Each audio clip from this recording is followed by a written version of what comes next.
इनका question number 5 chapter introduction of Euclid geometry chapter number 5 question number first है which of the following statement are true and which are false give reason for your answer. Question number first कहना चाह रहा है कि statement दे के रखी है उसको अपन को फाइंड करना है कि वो ट्रू है या फॉल्स है और जो साथ साथ क्या बोल रहा है इसमें give reason for your answer, साथ साथ उसमें रीजन भी देना। अगर वो सही है तब भी रीजन देना और गलत है तब भी उसका रीजन देना है। ठीक है, स्टार्ट करते हैं अपन। क्वेश्चन नंबर फर्स्ट है only one line can be passing through a single point. Question कहना चाह रहा है कि ओनली वन लाइन, क्या एक ही लाइन पास होगी थ्रू अ सिंगल पॉइंट। कोई एक सिंगल पॉइंट बना दिया अपन ने, ये क्या एक सिंगल पॉइंट है। तो क्वेश्चन कहना चाह रहा है कि only one line passing through, क्या इससे केवल एक ही लाइन पास थ्रू होगी। ये लाइन एक बना दी और इससे एक लाइन पास करा दी, एक लाइन तो पास हो गई अपनी इस सिंगल पॉइंट से। इसी प्रकार से अपन ने एक और लाइन पास करा दी तो दूसरी लाइन ही पास हो गई। एक और अपन ने ट्राई किया तो तीसरी लाइन ही पास हो गई इस पॉइंट से। एक और ट्राई किया अपन ने तो चौथी लाइन ही पास हो गई। मतलब इसमें मल्टीपल लाइन पासिस होती जा रही है। तो ये स्टेटमेंट कहना चाह रहा है कि only one line can be passing through a single point. तो सिंगल पॉइंट से केवल एक ही लाइन जा सकती है। तो ये स्टेटमेंट क्या हो गया, ये तो फॉल्स हो गया है ना। साफ साफ एक ये चली गई, दो तीन चार, मतलब चार लाइन तो ही पास करा दी, फिर पाँच छः सात आठ कितनी भी लाइन इससे पास करा सकते हैं ना। तो आंसर क्या लिखेंगे इसका, जो उसने पूछा था only one line can passing through a single point, तो स्टेटमेंट क्या हो जाएगा, फॉल्स हो जाएगा। ट्रू फॉल्स में क्या जवाब देंगे, पहले नंबर तो बता देंगे ये फॉल्स है। और साथ साथ क्या पूछा है, रीजन पूछा है तो रीजन लिख देंगे infinite many lines can be passing through a single point in a different direction. मतलब इनफाइनाइट नंबर ऑफ लाइन जा रही है तो एक लाइन ये गई, एक लाइन ये गई, कितनी भी लाइन अपन इससे पास करा सकते हैं सिंगल पॉइंट से। तो ये लिख दिया अपन ने infinite many line can be passing through a single point in different direction. अलग अलग डायरेक्शन भेज रहे तो ये डायरेक्शन अलग है, ये डायरेक्शन अलग है, ये डायरेक्शन अलग, ये डायरेक्शन अलग, डिफरेंट डायरेक्शन में अपन अलग अलग लाइन पास करा सकते हैं। तो क्वेश्चन नंबर फर्स्ट था तो उसका क्या आंसर था, फॉल्स था। और रीजन क्या दे दिया, infinite many line can be passing through a single point in different direction.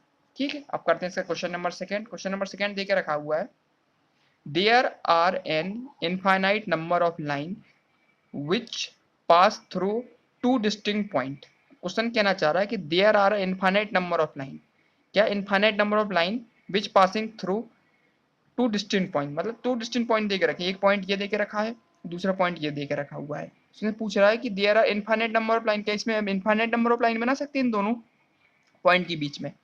जैसे एक हो गया पॉइंट ए, दूसरा पॉइंट हो गया बी, तो इसके बीच में अपन कितनी लाइन बना सकते हैं, इनफाइनाइट नंबर मतलब कितनी लाइनें बना सकते हैं। लेकिन अपन इसके बीच में कितनी लाइन, ओनली एक ही दिख रही है अपन को, ये एक से ए से लेकर बी तक के अपन कितनी लाइन दिख रही है अपन को, एक ही लाइन मीट हुई। अब दूसरी लाइन तो अपन बना नहीं सकते, कैसे बनाओगे दूसरी लाइन, बनाओगे तो क्या हो, इसके ऊपर ही बनाओगे, जस्ट देखो इसके ऊपर ही बनाओगे तो क्या होगा, बी से ये बनेगा तो लाइन तो लेकिन एक ही रहेगी ना, वो लाइन तो एक ही दिख रही है अपन को, ए से बी बनाओ चाहे बी से ये बनाओ तो लाइन कितनी एक ही दिख रही है। और क्वेश्चन कहना चाह रहा है कि there are infinite number of line, इस पे इनफाइनाइट नंबर ऑफ लाइन बना सकते हैं। कहाँ बना सकते हैं, देखो यहाँ से बनाओगे तो ये पॉइंट दूसरा निकल जाएगा, इन दोनों के बीच में तो केवल एक ही लाइन बना सकते हैं, है ना, दिख रहा है अपन को यहाँ से यहाँ केवल क्या एक ही लाइन दिख रही है।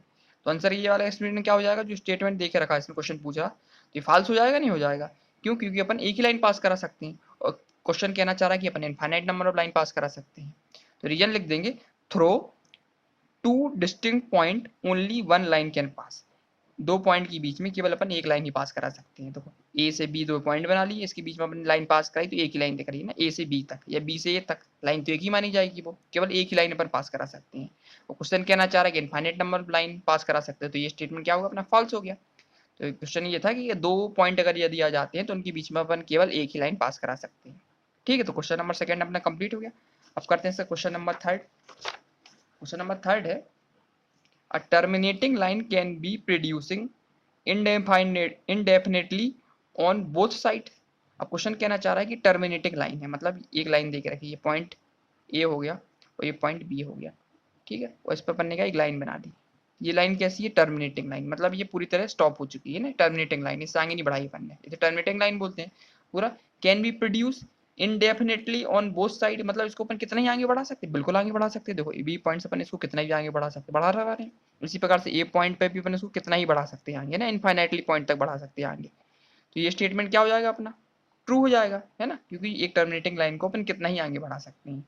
तो अपन जो इसका आंसर देंगे तो क्या देंगे, ट्रू। पहले तो ट्रू फॉल्स में बता देंगे, ट्रू है, रीजन लिखेंगे अ टर्मिनेटिंग लाइन और लाइन सेगमेंट, है ना, ये टर्मिनेटिंग लाइन हो या ऐसे लाइन सेगमेंट बोलेंगे। Can be producing indefinitely, indefinitely मतलब कितना ही आगे अपन बढ़ा सकते हैं, कितना ही आगे इनको बढ़ा सकते हैं। देखो असंख्य तरीके से कितनी ही दूरी तक ले जा सकते हैं, यहाँ से लंदन ले जाओ, पेरिस ले जाओ, है ना, बढ़ाते बढ़ाते चाहे जहाँ ले जाओ इनको, बी से भी कहीं बढ़ा सकते हैं और ए पॉइंट से भी कहीं बढ़ा सकते हैं। तो जो क्वेश्चन नंबर थर्ड दे के रखा था तो इसका रीजन ट्रू था, और टर्मिनेटिंग लाइन और लाइन सेगमेंट को अपन कैन बी प्रोड्यूसिंग इनडेफिनेटली, मतलब कितनी दूर तक उसको अपन बढ़ा सकते हैं। ठीक है, तो क्वेश्चन नंबर थर्ड अपना कंप्लीट हो गया इसका।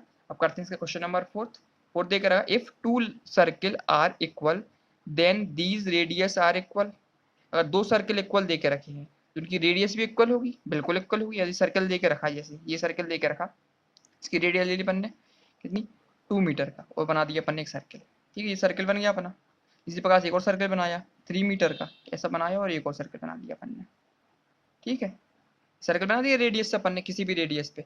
तो जो इसका क्या रहेगा, तुम्हारा रेडियस रहेगा, वो उसी से अपन इसका उसमें ही सर्किल बनेगा, नहीं बनेगा वो, है ना।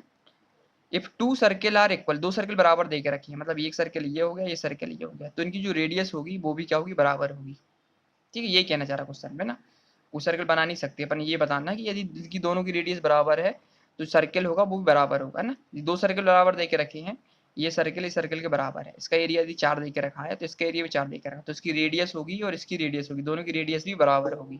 तो स्टेटमेंट में लिख देंगे true, two circle of equal radii will having the same radius from the relation area equal to the pi r square, है ना। इसका एरिया भी पाई स्क्वायर होता है, इसका एरिया पाई स्क्वायर, जब एरिया बराबर होंगे तो इसकी रेडियस भी बराबर होंगे। क्वेश्चन यही कहना चाह रहा है इसमें, है ना। क्वेश्चन नंबर फोर्थ में क्या था, if two circle are equal then the radii are equal. अगर दोनों सर्किल बराबर होंगे, अगर ये सर्किल इस वाले सर्किल के बराबर है तो इसकी जो रेडियस होगी आर और इसकी आर, दोनों की वैल्यू क्या होगी, बराबर होगी, है ना। क्वेश्चन नंबर 4 यही कहना चाह रहा है। अब करते हैं इसका क्वेश्चन नंबर 5।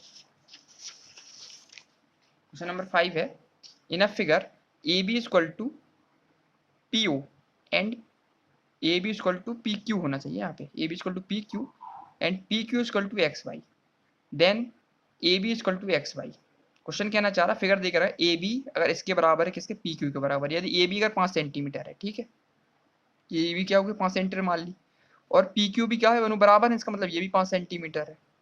ठीक है, ए बी किसके बराबर है, पी क्यू के बराबर है, और जो पी क्यू है वो किसके बराबर दे के रखा, एक्स वाई के दे के रखा है, मतलब ये 5 है तो ये भी क्या होगा तुम्हारा, ये भी 5 सेंटीमीटर हुआ। ठीक है, अगर ये इसके बराबर है और ये इसके बराबर है तो ए बी दोनों भी बराबर होंगे ना, बिल्कुल बराबर होंगे। अपन ने अपने एक्सियोम्स में पढ़ा हुआ था, नहीं पोस्टुलेट में पढ़ा हुआ था अपन ने ना, क्या अगर एक्सियोम था, एक्सियोम में पढ़ा हुआ था कि यदि ये बराबर है, यदि दो बराबर है तो पीछे वाला भी बराबर होगा, है ना। यदि ए बी इक्वल टू कितना दे के रखा, 5 दे के रखा है, और पी क्यू इक्वल टू कितना दे के रखा, 5 दे के रखा है, तो A B equal to P Q, ये दोनों बराबर हो जाएंगे। इसी प्रकार से पी क्यू कितना दे, पी क्यू इक्वल टू दे के रखा एक्स वाई, ये भी 5 दे के रखा, ये भी 5 दे के रखा है, तो ये 5 ये 5 ये 5 ये 5 ये सारे के सारे 5 दे के रखे हुए हैं, है ना।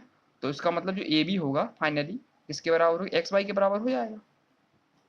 ठीक है, तो स्टेटमेंट लिख देंगे ट्रू, जो स्टेटमेंट दे के रखा है एकदम सही दे के रखा है, तो रीजन लिख देंगे from the axiom that if two things are separately equal to the third things then they are equal to each other। उसमें यही कहना चाह रहा है, यदि दो चीज बराबर हैं, मतलब ए और बी बराबर थे, ए बी बराबर किसके, पी क्यू के बराबर है, और पी क्यू बराबर किसके है, एक्स वाई के बराबर है, तो जो रिजल्टेंट बनेगा ए बी होगा वो किसके बराबर है, एक्स वाई के बराबर होगा। मैंने पहले दो एक दूसरे के बराबर है, दूसरे तीसरे के बराबर है, तो जब रिजल्टेंट निकलेगा तो क्या निकलेगा, जो ए होगा पहले वाला होगा वो तीसरे वाले के बराबर होगा। बस ये क्वेश्चन कहना चाह रहा है, ये स्टेटमेंट लिख दिया अपन ने, true from the axiom there if two things are separately equal, दो थिंग्स अगर बराबर है, मतलब पहली थिंग और दूसरी थिंग इक्वल है टू द थर्ड थिंग, मतलब तीसरे थिंग के बराबर, then they are equal to each other, मतलब पहला दूसरे के बराबर है और दूसरा तीसरे के बराबर है, तो फाइनल जो रिजल्ट निकलेगा जो पहला वाला तीसरे के बराबर निकलेगा। ये किस में बताया गया था ना, एक्सियोम में बताया गया है ना, जो अपन ने पढ़े थे अपने यूक्लिड एक्सियोम के 5-7 एक्सियोम पढ़े थे, उनमें से एक है ये। ठीक है, तो क्वेश्चन नंबर 5 अपना कंप्लीट हो गया है। अब नेक्स्ट वीडियो में अपन थर्ड क्वेश्चन स्टार्ट करेंगे ना।